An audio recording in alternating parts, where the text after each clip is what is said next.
It was a cold winter night in Milwaukee, the kind where streetlights cast long shadows across empty parking lots and the wind whistles through bare tree branches. For most people, it was just another Tuesday evening, but for NBA star Giannis, Antetokounmpo, it would become a moment that would remind him of his own journey from poverty to prosperity.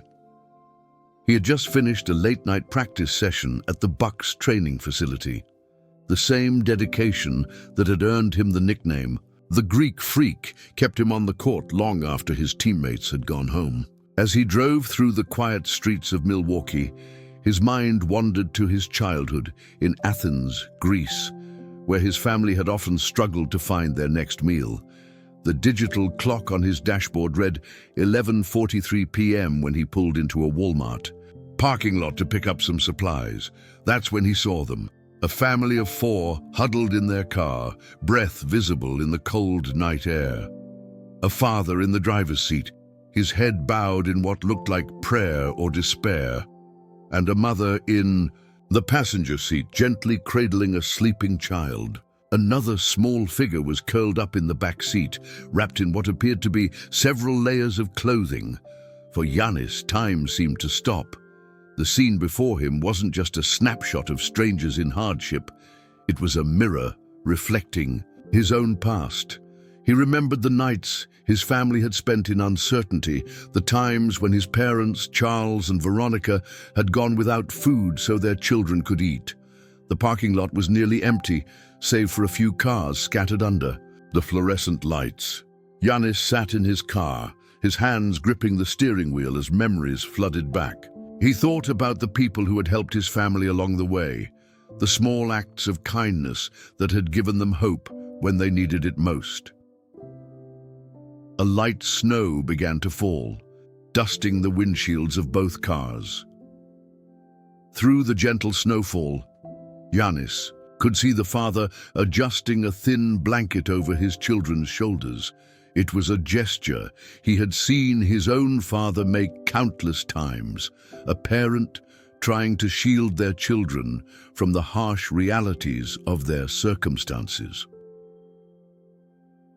What happened next would become a story that would touch hearts across the country, though it wasn't meant to. Giannis wasn't looking for attention or praise. He was simply responding to a call that resonated deep within his soul, a reminder of where he came from and the responsibility he felt to pay forward the kindness that had once been shown to him. Security cameras would later capture the moment, a tall figure stepping out of his car into the snowy night, approaching the family's vehicle with purpose and compassion. But what those cameras couldn't capture was the way this encounter would affect everyone involved, or how a chance meeting in a Walmart parking lot would remind people across the country that sometimes angels wear basketball jerseys. This is the story of how one of the NBA's biggest stars proved that the greatest plays don't always happen on the court. It's a testament to the power of remembering where you came from and how a single act of kindness can ripple through countless lives. But most importantly, it's a reminder that behind the headlines and highlight reels, there are moments of pure humanity that remind us who we really are.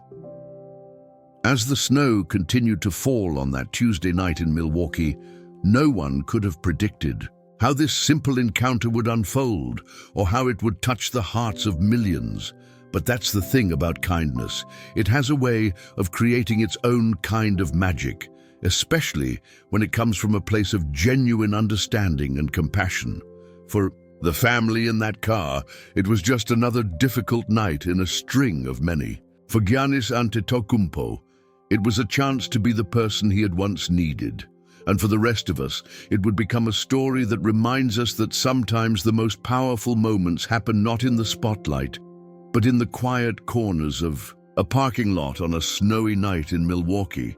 The snow was falling more heavily now as Giannis approached the family's car, each step leaving deep impressions in the fresh powder. The family inside hadn't noticed him yet, too focused on their own struggles to see the 6'11" figure drawing near. In these moments, Giannis wasn't thinking about his multiple NBA MVP awards or his championship ring. He was thinking about a small apartment in Athens, where his family had once huddled together for warmth during cold nights. As he got closer, he could see more details through the foggy windows. The father, who he would later learn was named Thomas Williams, was trying to start the car, likely hoping to run the heater for a few precious minutes. The engine would sputter but wouldn't turn over.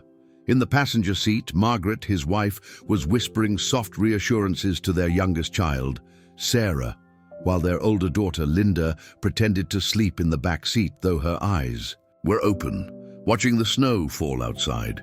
Giannis knew that look in Linda's eyes. It was the same look he and his brothers had worn many times, the look of a child forced to grow up too quickly, understanding more about adult worries than any child should.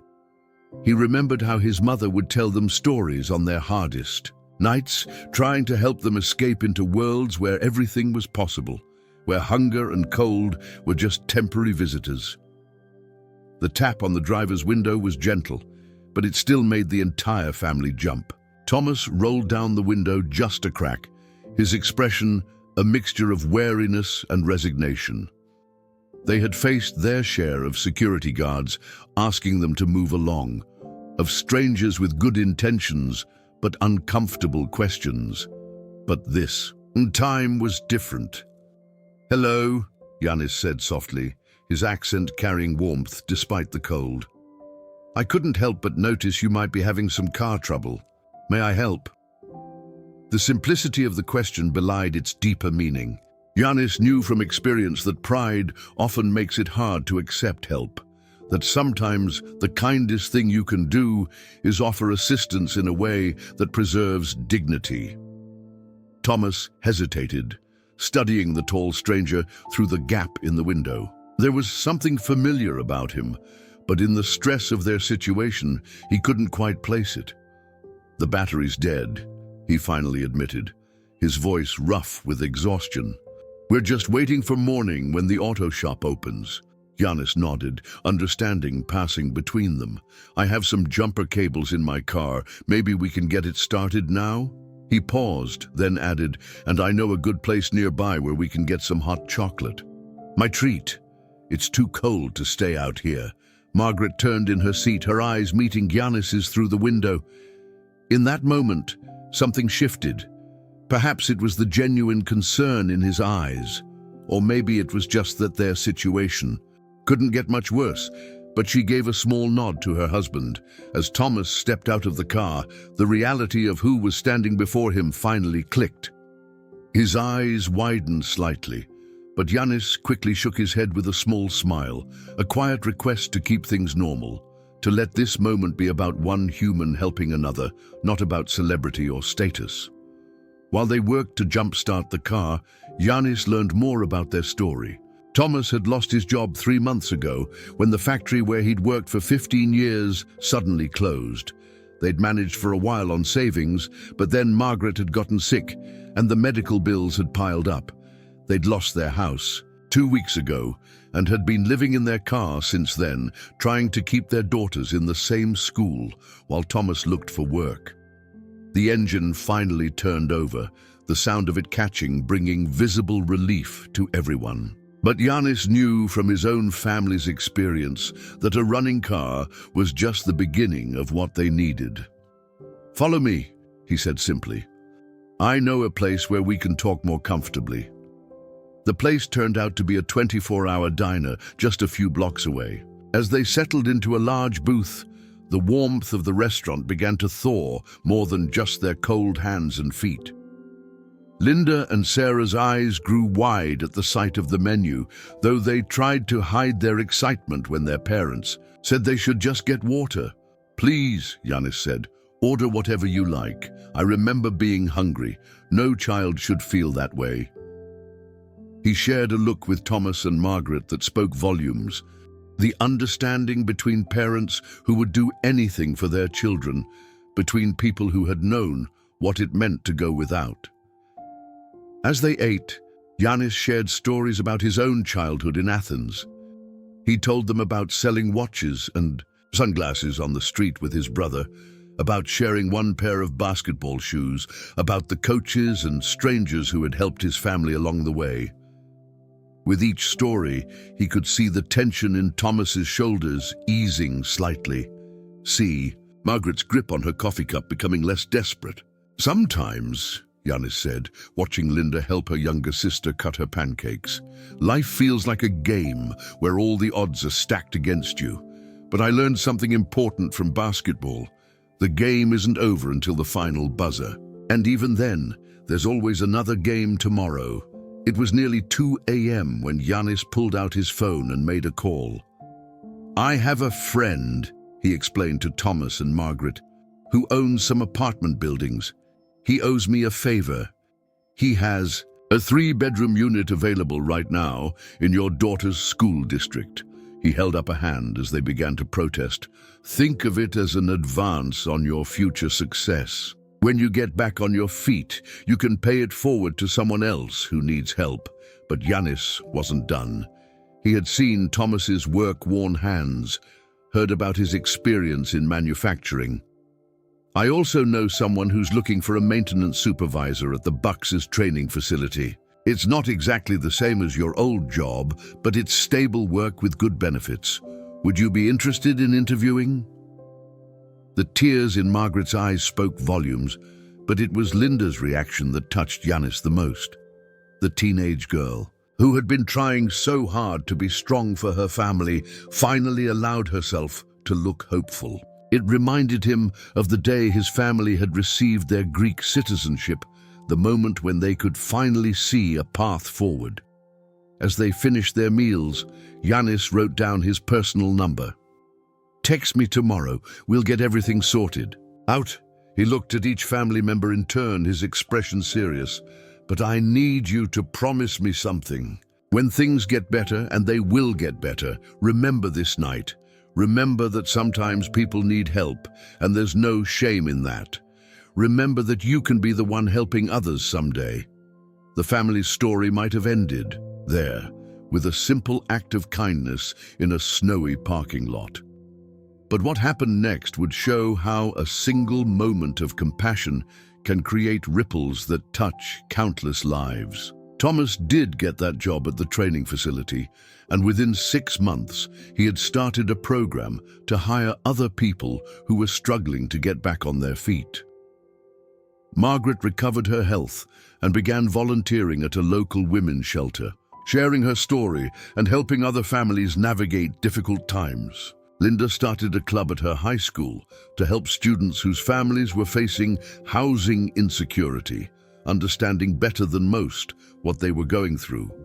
And Sarah, she wrote a school essay about that night in the parking lot, about the tall stranger who reminded her family that hope never dies as long as people look out for each other. That essay would eventually be published in the local paper, inspiring others to share their own stories of unexpected kindness. Giannis kept in touch with the family, not because he wanted recognition. He had actually asked them not to publicly share his involvement, but because they reminded him of an important truth. Success isn't just measured by what you achieve for yourself, but by what you do for others along the way. The security camera footage from that night never made it to social media. The diner staff never leaked the story to the press. Instead, the tale of what happened that snowy evening in Milwaukee spread in a different way, through small acts of kindness, inspired by the example set in that parking lot, through people remembering that everyone deserves a chance to get back up when life knocks them down. As for Giannis, he would go on to have many more spectacular moments on the basketball court. But when asked years later about his proudest achievement, he would think back to that cold night and the family in the car, because sometimes the biggest victories don't come with trophies or headlines. Sometimes they come in the quiet moments when we recognize ourselves in others and remember that we're all in this game of life together. The snow had stopped falling by the time they all said goodbye that night, and the parking lot was covered in a clean white blanket that made everything look new. As Giannis watched the family drive away in their now running car, following his friend to their new apartment, he remembered something his father used to say: "When God gives you a gift, your job is to open it and share it with others."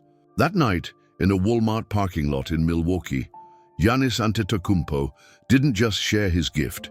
He reminded us all that sometimes the most valuable things we can give aren't things at all, but rather hope, dignity, and the chance to start again. What happened in that snowy parking lot didn't stay contained within the Williams family. Like ripples in a pond, the effects of that night began to spread throughout Milwaukee and beyond, touching lives in ways that no one could have predicted. The story of how one NBA star's compassion sparked a movement of kindness would unfold over the following months, proving that sometimes the smallest actions can create the largest changes. Thomas Williams's first day at the Bucks training facility was more than just the start of a new job. As he walked through the maintenance areas, his decades of manufacturing experience allowed him to see ways to improve efficiency and safety. Within his first week, he had already submitted several suggestions that would save the facility thousands in energy costs. But more importantly, he noticed something about the other maintenance staff. Many of them seemed to be going through their own struggles. During his lunch breaks, Thomas would listen to his co-workers' stories. There was Michael Thompson, a single father working 2 jobs to support his children. Sandra Martinez, who had recently lost her husband and was trying to keep her family afloat. Robert Harris, a veteran struggling to readjust to civilian life. Their stories reminded him of that cold night in the parking lot, and he knew he had to do something. With support from the facility management, Thomas started what he called the Second Chance Initiative. The program would hire people who were experiencing hardship but had valuable skills and work ethic. He remembered how Giannis had given him a chance not out of pity, but because he saw his potential. That became the foundation of the program, dignity through opportunity. Margaret, meanwhile, had her own journey of paying it forward. During her recovery, she had spent countless hours in hospital waiting rooms, meeting other women who were struggling with both health issues and financial hardship. She understood firsthand how medical bills could devastate a family, how illness could be the tipping point that sent a stable household into crisis. She began volunteering at the local women's shelter, sharing her story with others who felt hopeless. "Sometimes," she would tell them, "angels don't have wings. Sometimes they wear basketball jerseys and find you in a parking lot." But more than just sharing her story, Margaret became a navigator for other families in crisis. She helped them find resources, fill out assistance applications, and most importantly, maintain their dignity through difficult times. Linda's impact at her high school started small, but grew into something remarkable. Her club, which she named Bridge the Gap, began by collecting winter coats and school supplies for students in need. But it evolved into much more than that. Understanding the shame that often came with asking for help, Linda created a system where students could discreetly access resources through the school counselor's office. The club also started a mentoring program, pairing students who had faced housing insecurity with those currently going through it. Linda remembered how alone she had felt during those weeks in the car, how she had tried to hide her situation from her friends. Now, she was creating a space where students could find support without judgment. Sarah, the youngest member of the Williams family, might have had the most unexpected impact of all. Her essay about that night, titled "Angels in Parking Lots," was initially just a school assignment. But her teacher, moved by the story, submitted it to a local writing contest. From there, it was published in the Milwaukee Journal-Sentinel's Sunday edition. The essay didn't mention Giannis by name, respecting his wish for anonymity, but it painted a powerful picture of how a stranger's kindness had changed her family's life. Sarah wrote about the cold, about fear, about hope, and about the responsibility to help others once you've been helped yourself. Her words resonated with readers across the city and beyond. The impact of Sarah's essay was immediate and far-reaching. People began sharing their own stories of unexpected kindness. A local business owner, inspired by the article, started a program to provide emergency housing assistance to families in crisis. A group of retired teachers created a foundation to help students whose families were experiencing homelessness stay in their schools. Back at the Bucks training facility, Giannis would occasionally cross paths with Thomas during practices.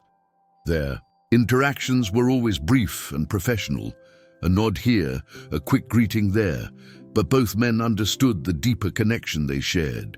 Thomas noticed how Giannis would always take time to acknowledge the maintenance staff, treating them with the same respect he showed his teammates and coaches.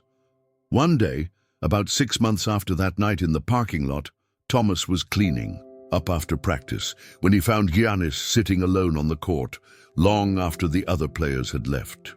"You know," Giannis said, not looking up, "what you're doing with the Second Chance initiative, that's the real MVP stuff." The program had already helped 20 families get back on their feet, creating a support network that extended far beyond just employment. Each person hired through the initiative pledged to help another family once they were stable, creating a continuing chain of support and hope. Margaret's work at the women's shelter had evolved into a formal program called Next Chapter, which helped families navigate the complex web of healthcare and social services. She partnered with local hospitals to identify families at risk of housing insecurity due to medical bills, intervening before they reached crisis point. The program caught the attention of healthcare administrators across the state. They began studying how preventing housing insecurity could improve health outcomes and reduce healthcare costs. Margaret was invited to speak at medical conferences, sharing her perspective as both a patient and an advocate. Her experience in that parking lot had transformed into expertise that was helping reshape how healthcare systems approached patient support. Linda's high school club expanded to other schools in the district, then across the city. The model she created, combining practical support with peer mentoring, proved so successful that the State Department of Education began studying it as a potential statewide program. Students who had been helped by the program went on to start similar initiatives in their colleges, creating a network of support that followed them through their education. But perhaps the most powerful impact came from the countless small acts of kindness inspired by their story. People began paying more attention to their surroundings, looking for opportunities to help others. Security guards at shopping centers were trained to connect homeless families with resources rather than simply asking them to move along. Local businesses started keeping gift cards on hand to help people in need. The movement sparked by that snowy night wasn't about grand gestures or massive donations. It was about people recognizing themselves in others, understanding that everyone is potentially one crisis away from needing help. It was about removing the shame from asking for assistance and replacing it with a sense of community and mutual support. Giannis himself never publicly spoke about that night, but his teammates noticed a change in him. He began spending more time mentoring young players, particularly those from challenging backgrounds. He understood that sometimes the most valuable thing you can offer someone is not help, but hope. The belief that their current circumstances don't define their future. The security camera footage from that night remained private, but its impact was felt in countless ways. The diner where they had eaten that early morning became known as a safe space where people could get a hot meal and connection to resources if they needed help. The waitress who had served them that night, Jessica Harris, started keeping a notebook of local support services to share with customers she sensed were struggling. As winter turned to spring and spring to summer, the ripples continued to spread. The Williams family's story became part of Milwaukee's fabric, not as a tale of charity or luck, but as a reminder of how communities should work. People helping people, each person lifting others as they climb. Through it all, Giannis continued to play basketball at the highest level, leading his team on the court while quietly supporting the growing network of kindness off it. He understood something fundamental about success, that it's not just about personal achievement, but about creating opportunities for others to succeed as well. The true measure of that night's impact wasn't in statistics or programs, but in the subtle shift in how people viewed their responsibility to each other. It was in the way people began to look at parking lots differently, seeing them not just as places to leave cars, but as spaces where lives could intersect and change could begin. And somewhere in Milwaukee, on any given night, someone might look at a person in need and think of that snowy evening when an NBA star reminded us all that the greatest assists don't happen on the basketball court. They happen in the moments when we choose to see each other's humanity and reach out a helping hand. 1 year after that fateful night in the Walmart parking lot, Milwaukee had changed in subtle but significant ways. The transformation wasn't marked by grand buildings or ceremonial plaques, but by a shift in how people looked out for one another. The story of Giannis Antetokounmpo's quiet act of kindness had become a catalyst for a movement that continued to grow, touching lives far beyond the city limits. On a crisp autumn evening, Thomas Williams stood before a crowd at the Bucks training facility. The Second Chance initiative was celebrating its first anniversary, and the results were remarkable. What had started with one man's gratitude had grown into a program that had helped over 100 families regain their footing. The maintenance staff had become known as one of the most efficient and dedicated teams in the NBA. Their success challenging stereotypes about second chances and rebuilding lives. When I was at my lowest point, Thomas began, his voice steady but emotional, someone saw more than just a man in trouble. They saw potential. They saw worth. Today, we're not just celebrating jobs created or families helped. We're celebrating the power of seeing each other as human beings, worthy of dignity and opportunity. In the back of the room, Giannis stood quietly, letting Thomas have his moment. He had never sought recognition for that night, understanding that true impact often comes from letting others take the lead. But he couldn't help smiling as he watched Thomas's daughters, Linda and Sarah, beaming with pride as their father spoke. Margaret Williams, now the director of the Next Chapter program, had expanded her initiative to work with 5 major hospitals in the Milwaukee area. The program had become a model for healthcare institutions nationwide, demonstrating how addressing social needs could improve medical outcomes. Medical students now rotated through the program, learning firsthand about the connection between housing stability and health. We don't just treat symptoms anymore, Margaret would explain to new participants. We treat the whole person, their whole situation. Sometimes the best medicine isn't in a pill bottle. It's in having a safe place to sleep, knowing your children are secure, having hope for tomorrow. Linda's Bridge the Gap program had spread to 50 schools across 3 states. The student-led initiative had created a network of support that followed young people from high school through college, ensuring that housing insecurity didn't derail their education. Linda herself was now preparing for college, having earned a full scholarship to study social work, but it was Sarah's impact that perhaps best captured the spirit of that snowy night. Her essay, Angels in Parking Lots, had been published in TISA, a national magazine, and was being used in schools across the country to teach students about empathy and social responsibility. She had started receiving letters from people worldwide, sharing their own stories of unexpected kindness and moments that changed their lives. One letter came from a teacher in Chicago who, inspired by Sarah's story, had started keeping granola bars and warm socks in her classroom for students in need. Another came from a business owner in Boston who had transformed his restaurant's policy about leftover food, ensuring it reached homeless shelters instead of waste bins. A group of high school students in Seattle had started a parking lot patrol, checking nearby lots for families who might need assistance. The movement had grown beyond any single program or initiative. It had become a way of thinking, a lens through which people viewed their responsibility to their community.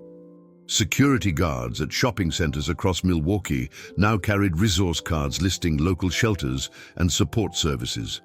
Store managers kept gift cards on hand for families in crisis. Local businesses had created a network of safe spaces where people could ask for help without judgment. Giannis's teammates had noticed the change in him as well.